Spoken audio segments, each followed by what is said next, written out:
watching America Trends. I'm Mary Burt Godwin.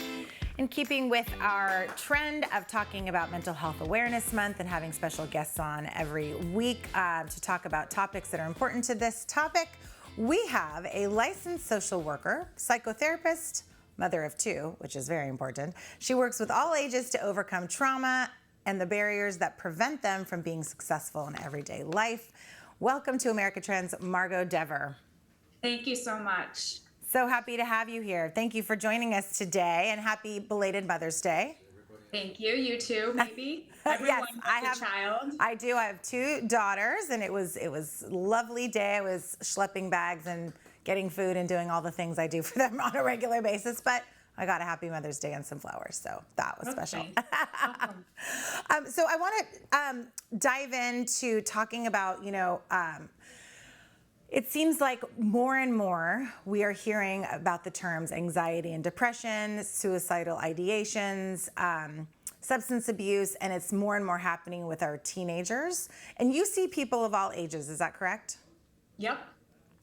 So what do you think are some of the, what are you seeing those trends right now? And, do you think that, let's say, social media is playing a big factor in them, or what are you seeing in your patients? Absolutely. I am seeing an increase in anxiety and depression, and I think we're coming out of the pandemic, but we're still seeing an increase in those things. I think social media and how much we consume of social media in terms of Snapchat, Instagram, Facebook, being on different platforms and social media increases that depression and anxiety, and what we're looking at, how much we're consuming, what we're seeing, who we're talking to, what's influencing us, all contributes to that.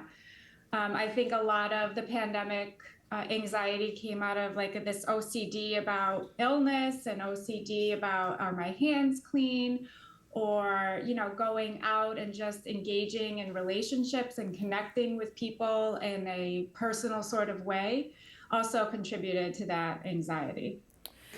And when I talk to my kids, let's say, about social media, and I ask them how it's making you feel, what are the things that you're feeling when you're seeing these different things? And to them, it's just like, I don't know, Mom, I'm just scrolling.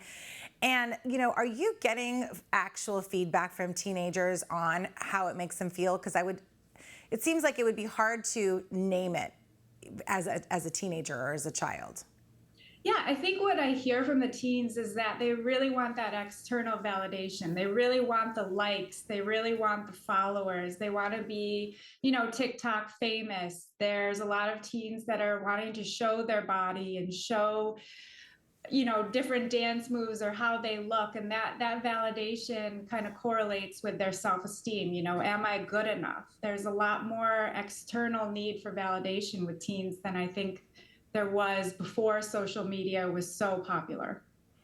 And I was reading an article about how it's important to watch your teens' behavior when they're on their devices, because, like I said, they may not have the words for it, but possibly their nonverbal cues or their frowns or their fidgeting. And it's interesting because it seems like their attention span is just changing rapidly as well. And can that affect their feelings of anxiety and depression? Yeah, I think a lot of times with like our teens, they're up late in their bedroom. They're on their cell phones probably, up until 1 a.m. if they don't have a time limit or their parent isn't saying, it's time to dock your devices. They are just up late, not getting the same level of sleep. What they're looking at is people doing things maybe the way they think they should do them, or the way they think they should be, the way they think they should look. All of that kind of plays into the anxiety. Like, I need to dress like this, behave like this in order to be accepted. And since social media, it doesn't seem like it's going away anytime soon. It's kind of like it's a presence in our lives now, and it's going to be here for a while. So are there ways that do you coach parents through how to help their teenagers in this and help parents kind of navigate it as well? Because it is our new normal, and we have to deal with it. Yeah, I think our teenagers are so connected to their devices. So anytime a parent tries to put a limit on their device, it's a fight, it's an argument. So it's really important that our parents today are aware of that and aware of the need to have clear boundaries and limits. So some of what I recommend is having very clear guidelines about when the phone can be used, what could be accessed on the phone, for how long, and really sticking to it. That way, I think there's balance, there's ability to connect with kids, with their relationships. There's less of conflict between the parents. They're engaging with people in a way that's face to face, and they're less consumed with what's happening, or FOMO, or what am I missing out, or what happened in my group text, or how many likes do I have on that video. And I think that if there isn't a boundary, the kids would be on phones nonstop, and they do it in late into the night, and they just be looking at it. Everything's there, their whole world. So I want to segue into, because you work with patients specifically also that deal with trauma, is that correct? Trauma and grief? Yep, I am certified in eye movement desensitization reprocessing, or EMDR. And it's my favorite tool for navigating trauma and grief, or any painful thing that we're attached to. I think that there are a lot of different modalities of therapy out there, not one size fits all, but there's like a mixture of types of therapy that can go together. Can you talk me through, because I've heard of EMDR a lot and I just don't quite understand how it works. Can you talk me through how it works?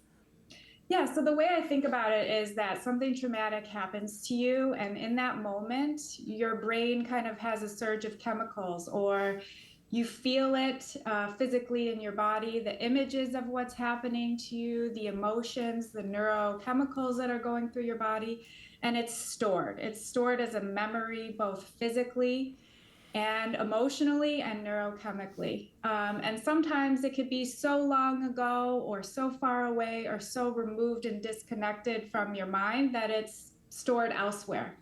A lot of times you won't even have it on your day-to-day mind. Sometimes it's so far back. In order to kind of access that, we kind of look at the zone of tolerance, so to speak, like how much can you tolerate the discussion around maybe something traumatic. We try to bridge the gap between that traumatic memory, that traumatic experience, and being able to tolerate it, being able to have the experience of not being triggered or traumatized, to kind of have almost like an adult perspective, a safe perspective, a healed perspective on what happened. And we use bilateral stimulation to kind of get there. So being able to kind of recreate neural pathways for what happened in your brain, to be able to create like safety in terms of how you think about what took place, to kind of have a healing kind of experience using different modalities in your brain. So you could talk about it without being re-traumatized. You could have discussion around something traumatic and totally feel at ease and say, you know, that situation happened, and I'm okay. I feel better. And this doesn't happen, over a short amount of time. And how does the eye movement, what's the DR stand for? Desensitization, reprocessing.